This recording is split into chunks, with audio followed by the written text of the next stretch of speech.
Hello दोस्तों, संध्या computer का YouTube channel पे आपका स्वागत है। आज के हम आपके लिए लेके आए एक नया वीडियो। इस वीडियो में हम पढ़ेंगे क्लासिफिकेशन ऑफ कंप्यूटर, यानी आज के टॉपिक में हम पढ़ने जा रहे हैं कंप्यूटर का वर्गीकरण, आकार, भंडारण क्षमता और स्टोरेज कैपेसिटी के अकॉर्डिंग कंप्यूटर कितने प्रकार के होते हैं और वो कौन से हैं। इसके अलावा ऑपरेटिंग सिद्धांतों के अकॉर्डिंग, है ना, ऐसे कंप्यूटर जिसके कार्य करने का तरीके अलग अलग होता है, यानी ऑपरेटिंग सिद्धांत के बेस्ड के आधार पर हम कितने प्रकार में बांटेंगे, ये इस टॉपिक के अंदर हम पूरा कवर करेंगे। तो चलिए मैं स्टार्ट करता हूँ। आज का वीडियो हमारा है कंप्यूटर क्लासिफिकेशन का, है ना, क्लासिफिकेशन ऑफ कंप्यूटर के बारे में आज का वीडियो है। देखिए यहाँ पे मतलब कंप्यूटर का वर्गीकरण हम दो अलग अलग टाइप से कर सकते हैं। कंप्यूटर का वर्गीकरण हम यहाँ पे दो अलग अलग टाइप से करेंगे। जो यहाँ पे मैं लिख रहा हूँ थोड़ा ध्यान से देखना भैया। देखो यहाँ पे मैं देख रहा हूँ, एक बार पहला देखो, कंप्यूटर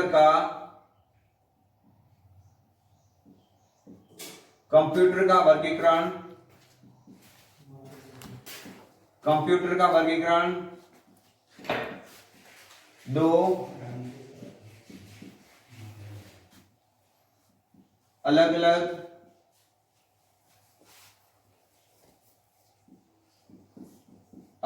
भागों में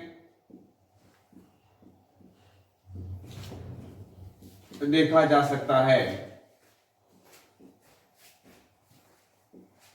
यानी हम यहाँ पे टॉपिक जो पढ़ रहे हैं कंप्यूटर क्लासिफिकेशन को, इस टॉपिक के अंदर हम दो अलग अलग टाइप से कंप्यूटर का वर्गीकरण देखेंगे। ये आपके एग्जाम में बहुत हेल्प करेगा। देखो तो यहाँ पे मतलब मैं लिख रहा हूं, आपको देखना ध्यान से।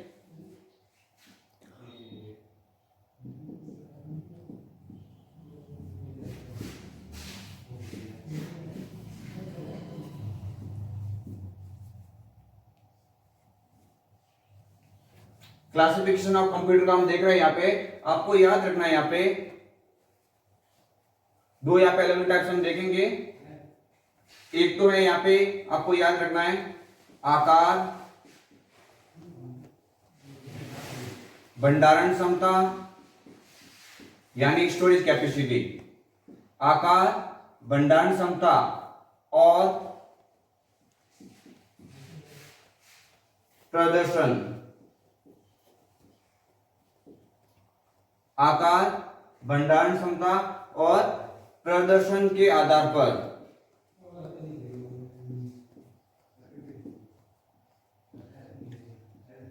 हम कंप्यूटर को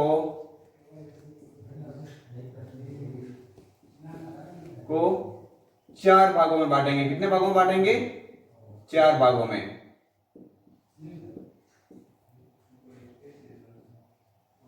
बहुत इंपॉर्टेंट टॉपिक है आज का ये, है ना। एक तो आपको याद रखना है ये वाला, यानी कंप्यूटर क्लासिफिकेशन के अगर हम देखेंगे, इसके अंदर देखेंगे अगर हम, तो आपको याद रखना है कि एक तो इसका मतलब इसके वर्गीकरण इस टाइप से देखा जाएगा, यानी आकार उस कंप्यूटर का क्या है, उस कंप्यूटर की स्टोरेज कैपेसिटी कितनी ज्यादा है कितनी कम है, और एक मतलब इसकी उसके कार्य करने का प्रदर्शन, यानी जो इसके अंदर मतलब इसकी परफॉर्मेंस होगा, है ना, उस कंप्यूटर का कार्य करने का जो परफॉर्मेंस होगा, इस परफॉर्मेंस के अकॉर्डिंग मतलब इसके हम कंप्यूटर को मतलब इसकी आपको देखना है हम कितने भागों में बांटेंगे, चार भागों में बांटेंगे। वो चार भाग कौन कौन से मैं आगे आपको लिखवाऊंगा अच्छे से, लेकिन अभी आपको याद रखना है कि क्लासिफिकेशन ऑफ कंप्यूटर यानी कंप्यूटर का वर्गीकरण दो अलग अलग टाइप से देखा जा सकता है। इसमें आपको याद रखना, पहला तो किसके अकॉर्डिंग देखा जाएगा, आकार, भंडारण क्षमता और स्टोरेज कैपेसिटी के अकॉर्डिंग कंप्यूटर को हम चार भागों में बांटेंगे। जबकि आपको दूसरा टॉपिक यहाँ पे याद रखना है कि ऑपरेटिंग सिद्धांतों के आधार पर, है ना, ऑपरेटिंग सिद्धांतों के अकॉर्डिंग ऑपरेटिंग सिद्धांतों के आधार पर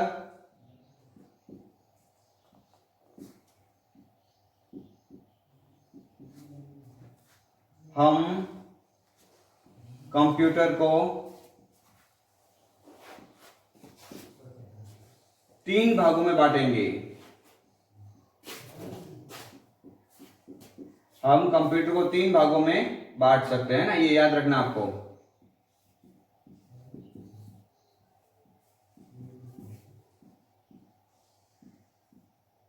ये आपको दो टॉपिक याद रखने हैं, एग्जाम में क्वेश्चन कई बार बनता है ना, ये भी आपको याद रखना है कि हम देखो आकार, भंडारण क्षमता और प्रदर्शन के आधार पर हम कंप्यूटर को कितने भागों में बांटेंगे, तो 4 भागों में बांटेंगे और इस ऑपरेटिंग के सिद्धांतों के अकॉर्डिंग, है ना, यानी कंप्यूटर का कार्य करने का सिद्धांत क्या है, तो उस ऑपरेटिंग सिद्धांतों के अकॉर्डिंग हम देखेंगे, तो हम कंप्यूटर को 3 अलग अलग भागों में देखेंगे, है ना, ये आपको याद रखना है पूरा।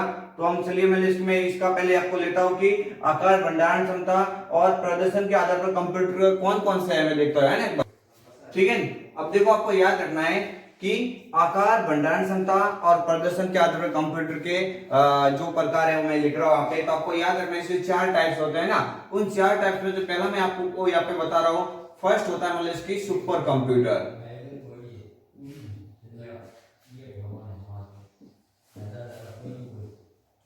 पहला यहाँ पे मैंने लिखवाया सुपर कंप्यूटर, है ना। देखिए आपको याद रखना है कि पहली बात तो इसका पहले ही क्वेश्चन यहाँ पे सीधा सा एग्जाम में कई बार क्वेश्चन बना है कि निम्न में से कौन सा कंप्यूटर सबसे शक्तिशाली कंप्यूटर कहलाता है ना, निम्न में से कौन सा कंप्यूटर सबसे शक्तिशाली कंप्यूटर कहलाता है। तो पहला क्वेश्चन यहाँ पे यही बन रहा है कि सुपर कंप्यूटर होता है वो सबसे शक्तिशाली कंप्यूटर होता है ना, ये आपको याद रखना है।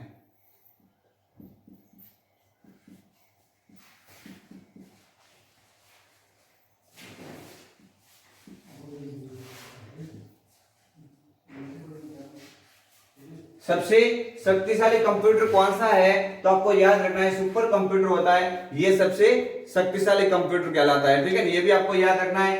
तो आपको याद ये भी रखना है सुपर कंप्यूटर का उपयोग कहां पे होता है। इसके अलावा मैं इसकी थोड़ी देर आपको पहचान करवा देता हूं। सुपर कंप्यूटर वह कंप्यूटर है जो आकार की दृष्टि से काफी बड़ा होता है और इस कंप्यूटर के ऊपर मल्टी यूजर एक साथ कार्य कर सकते हैं, यानी बहुत सारे यूजर मतलब इसके ऊपर कार्य कर सकते हैं। जैसे मान के चलिए जैसे कोई अंतरिक्ष अनुसंधान केंद्र मतलब इसकी कोई प्रशिक्षण करना है, तो वहां पे जो भी मतलब इसके वैज्ञानिक उपयोग में लेते हैं वो वाला कंप्यूटर सुपर कंप्यूटर का टाइप्स होता है। तो आपको याद रखना है जैसे हथियारों का प्रशिक्षण करना, वहां पे भी मतलब इसकी कौन सा कंप्यूटर होता है, वो सुपर कंप्यूटर होता है। भूकंप की जानकारी लेना, जहां पे मतलब इसकी ये कार्य होते हैं, जैसे कि भूकंप की तीव्रता कितनी थी, तो वहां पे जो भी मतलब इसकी वो साइंटिस्ट जिस कंप्यूटर का उपयोग लेते हैं वो मतलब इसकी कौन सा कंप्यूटर होता है, सुपर कंप्यूटर होता है ना, ये भी आपको याद रखना है। इसके अलावा आपको याद रखना है जैसे कि हाल ही में चंद्रयान 2 लॉन्च किया था, तो इसके अंदर हमने देखा था ये कि मतलब जो इसकी हैंडलिंग थी वो हैंडलिंग मतलब इसकी यहाँ पे मतलब इसकी जैसे हमारा है मतलब इसकी इसरो है, वहां से मतलब इसकी इन्होंने मतलब इसके ये प्रशिक्षण किया था। तो आपको याद रखना है कि उसकी हैंडलिंग जो भी नीचे बैठे बैठे मतलब इसकी साइंटिस्ट कर रहे थे वो पूरी की पूरी हैंडलिंग मतलब इसकी कौन से कंप्यूटर से की जा रही थी, सुपर कंप्यूटर से। हालांकि हम जो ऑफिसों में घरों में वगैरह उपयोग में लेते हैं वो सुपर कंप्यूटर नहीं होते हैं, सुपर कंप्यूटर एक्चुअली मतलब इसकी बड़े बड़े जो अंतरिक्ष अनुसंधान केंद्र होते हैं वहां पे इनका उपयोग होता है ना। तो आपको याद रखना है ये वाला टॉपिक। इसके अलावा देखो आपको याद रखना है इसके मैं कार्य क्षेत्र लिखवा देता हूं थोड़ा जो आपको मदद करेगा एग्जाम में। इसके कार्य क्षेत्र कहां कहां पे होते हैं ना, जैसे मान के चलो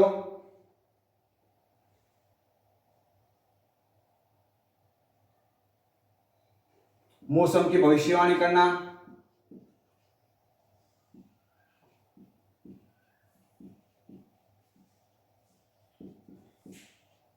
मौसम की भविष्यवाणी करना, भूकंप की जानकारी लेना,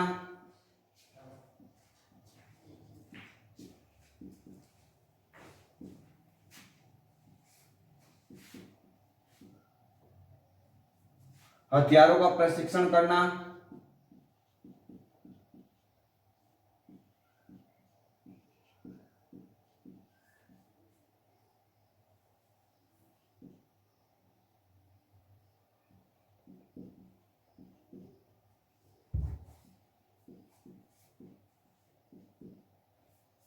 है ना। तो आपको याद रखना है कि मतलब इसकी ऐसे कार्य ये जो भी मैंने यहाँ पे लिखवाया है ये पूरा का पूरा मतलब किस कंप्यूटर के द्वारा किया जाता है, सुपर कंप्यूटर के द्वारा किया जाता है ना, ये भी आपको याद रखना है। इसके अलावा देखो आपको याद रखना है कि इसका एक और भी यहाँ पे क्वेश्चन बन रहा है, इसके उदाहरण भी होते हैं कि मतलब इसकी कौन से मतलब इसकी पॉपुलर कंप्यूटर थे जो सुपर कंप्यूटर के श्रेणी में आते थे, आज भी है लेकिन जो प्रचलित थे, है ना, वो भी आपको याद रखना है। अब देखो आपको याद रखना है इसका पहला मतलब इसमें उदाहरण एक और भी लिखवा देता हूं कि जो सुपर कंप्यूटर होता है वो सबसे शक्तिशाली कंप्यूटर तो है, लेकिन आपको याद रखना है कि जो ये विश्व का था, है ना, ये भी याद रखना है कि क्वेश्चन ऐसा भी बन सकता है कि विश्व का सबसे पहला सुपर कंप्यूटर कौन सा था, है ना, विश्व का सबसे पहला सुपर कंप्यूटर कौन सा था। तो आपको याद रखना है कि उस सबसे पहले कंप्यूटर, है ना, मैं यहां पे लिखवा देता हूं, विश्व का सबसे पहला, है ना, विश्व का सबसे पहला सुपर कंप्यूटर, विश्व का सबसे पहला सुपर कंप्यूटर कौन सा था। तो आपको याद रखना है वो मतलब कौन सा था, सीडीसी 6600 था, है ना, यानी सीडीसी 6600, ये जो भी मैंने यहाँ पे उदाहरण लिखा है ये विश्व का पहला सुपर कंप्यूटर था। याद रखना कंपटीशन एग्जाम में कई बार इसका क्वेश्चन बन गया है, और ये कंप्यूटर जो भी बना था ये 1964 के अंदर बनाया गया था। ये बहुत इंपॉर्टेंट क्वेश्चन है, ईयर भी पूछा जा सकता है, और पहला कौन सा सुपर कंप्यूटर था ये भी पूछा जा सकता है, दोनों में इसके आपको याद रखना है। और अगर हम बात इसकी किए करें, मतलब जैसे कि क्वेश्चन ऐसा ही बन सकता है कि भारत का पहला सुपर कंप्यूटर कौन सा था, है ना, भारत का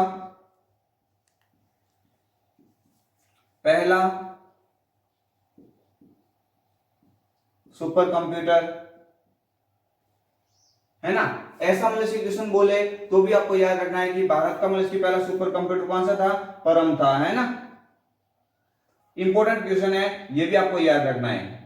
यानी जो भी मैंने यहाँ पे नाम लिखवाया है परम, ये मतलब कि भारत का पहला सुपर कंप्यूटर था, और आज की टाइम में इसका भी काफी उपयोग हो रहा है। तो आपको याद रखना है कि मतलब कि जो कंप्यूटर क्लासिफिकेशन होता है उसके अकॉर्डिंग मतलब कि मैंने यहाँ पे आकार, भंडारण क्षमता और प्रदर्शन के आधार पर मतलब कि पहला मैंने उदाहरण लिखा यहाँ पे सुपर कंप्यूटर मतलब कि सबसे शक्तिशाली कंप्यूटर होता है। इसके अलावा विश्व का पहला सुपर कंप्यूटर कौन सा था, तो सीडीसी 6600 था, भारत का परम था। इसके कार्य क्षेत्र कहाँ पे होते हैं ये भी मैंने लिखवा दिया। इसके अलावा आपको याद रखना है कि जो भी मतलब इसकी जो हथियारों का प्रशिक्षण करना, अंतरिक्ष अनुसंधान में मतलब इसकी जो रिसर्च करना, वो जो भी कार्य किया जाता है वैज्ञानिकों के द्वारा, वो जो भी कंप्यूटर इस्तेमाल में आता है ना वहां पे, वो कौन सा कंप्यूटर होता है, सुपर कंप्यूटर होता है ना, ये भी आपको याद रखना है।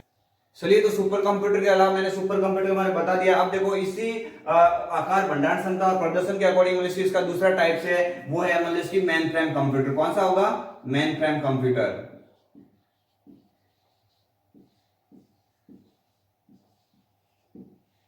देखो मेन फ्रेम कंप्यूटर होता है, ये भी एक शक्तिशाली कंप्यूटर की श्रेणी में आते हैं। हालांकि सुपर के जितने शक्तिशाली नहीं होते हैं, लेकिन जो बड़े बड़े जो व्यवसाय होते हैं, बड़ी बड़ी जो फैक्ट्रियां होती है, उनके जो कार्य क्षेत्र होते हैं, उनकी हैंडलिंग करने के लिए इस कंप्यूटर का उपयोग होता है। तो आपको याद रखना है, जैसे मैं इसका एक उदाहरण देता हूं, जैसे कि स्टोर करना, जैसे कि बहुत भारी मात्रा में डेटा को स्टोर करने की जरूरत है, तो वहां पे ये जो हम घरों में यूज करते हैं लोकल कंप्यूटर, इनके अंदर मतलब इसकी जो स्टोरेज कैपेसिटी होती है थोड़ी कम होती है, इसलिए वहां पे मतलब इसकी जो भारी मात्रा में कोई डेटा इकट्ठा करना है तो वहां पे लगभग मतलब इसकी मेन फ्रेम कंप्यूटर का उपयोग होता है। तो आपको ये भी याद रखना है कि इसका दूसरा मतलब इसकी ये उदाहरण याद रखना है कि मेन फ्रेम कंप्यूटर है, ये भी मतलब इसकी शक्तिशाली कंप्यूटर होता है। इसका उपयोग मतलब इसकी जैसे बड़ी बड़ी जो औद्योगिक क्षेत्र होते हैं वहां पे इसके डेटा स्टोर करने के मामले में इसका ज्यादा उपयोग होता है, ये भी आपको याद रखना है ना। देखिए आपको याद रखना है कि इसके अलावा मतलब इसकी तीसरा इसका उदाहरण है मिनी कंप्यूटर।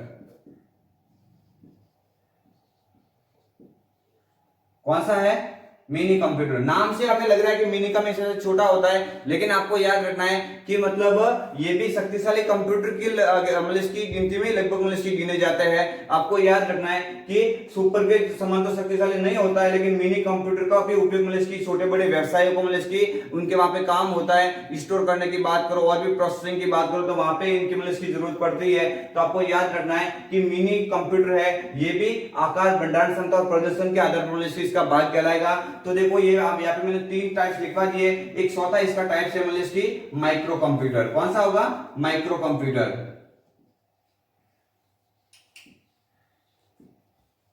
चौथा इसका टाइप कौन सा होगा, माइक्रो कंप्यूटर। देखिए आपको याद रखना है कि माइक्रो कंप्यूटर, माइक्रो का मीन सबसे छोटा कंप्यूटर। देखो मैंने आपको पहले ही बता दिया कि सबसे शक्तिशाली कंप्यूटर सुपर होता है, जबकि सबसे स्लो कंप्यूटर, सबसे छोटा कंप्यूटर कह सकते हैं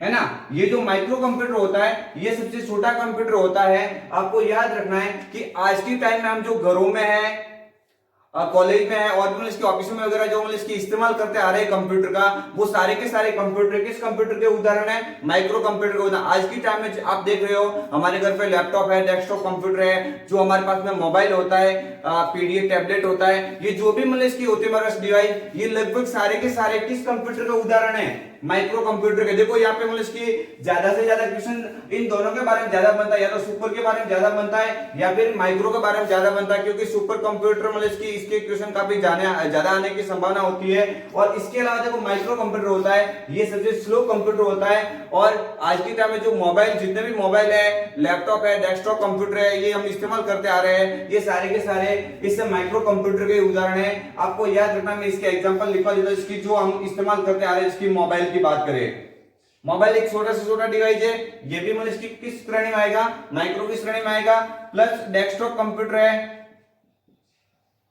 डेस्कटॉप कंप्यूटर, ये भी कौन से कंप्यूटर कहलाएंगे? माइक्रो कंप्यूटर कहलाएंगे। लैपटॉप कंप्यूटर है, ये भी कौन से कहलाएंगे?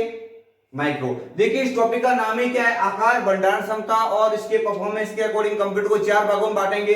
हमने यहाँ पे 4 टाइप्स आपको बता दिए हैं। सुपर सबसे शक्तिशाली कंप्यूटर होते हैं। देखो काम सभी का एक जैसा लगभग होता है, जैसे सुपर कंप्यूटर में भी इंटरनेट चला सकते हैं, माइक्रो कंप्यूटर में भी इंटरनेट का उपयोग हम कर रहे हैं मोबाइल के अंदर वगैरह। लेकिन आपको याद रखना है कि जो मतलब सुपर कंप्यूटर के अंदर जो स्पीड आती है, जैसे परफॉर्मेंस की बात करें, इंटरनेट स्पीड की बात करें, वो वाली स्पीड इसमें नहीं आती है मिनी का जो माइक्रो कंप्यूटर वगैरह। तो आपको याद रखना है, हालांकि मतलब इसका आकार छोटा बड़ा हो सकता है, लेकिन काम एक जैसा होता है। इसकी मतलब इसकी देखो स्टोरेज कैपेसिटी थोड़ी किसी की कम हो सकती है, किसी की ज्यादा हो सकती है, लेकिन इन लगभग इन सभी का कार्य लगभग थोड़ा बहुत एक जैसा समान मिलता जुलता है। इसलिए आपको याद रखना है इन चारों को किसके अकॉर्डिंग रखा है? आकार, भंडारण क्षमता और स्टोरेज कैपेसिटी के अकॉर्डिंग, यानी परफॉर्मेंस के आधार पर मतलब इसको हम 4 भागों में यहाँ पे बांटेंगे। यहाँ पे मैंने 4 टाइप्स यहाँ पे लिखवा दिया है ना। और भी इसके आगे में पढ़ेंगे वीडियो, लेकिन वीडियो काफी लंबा बन जाएगा।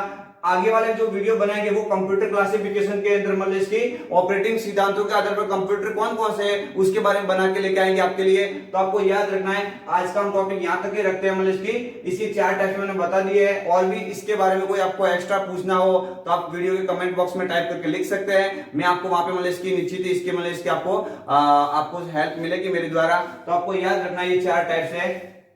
चलिए तो दोस्तों हम यहाँ पे वीडियो को मतलब इसके एंड करने जा रहे हैं। आप ज्यादा से ज्यादा यूट्यूब चैनल को सब्सक्राइब करें और लाइक करें। Thank you for watching my channel.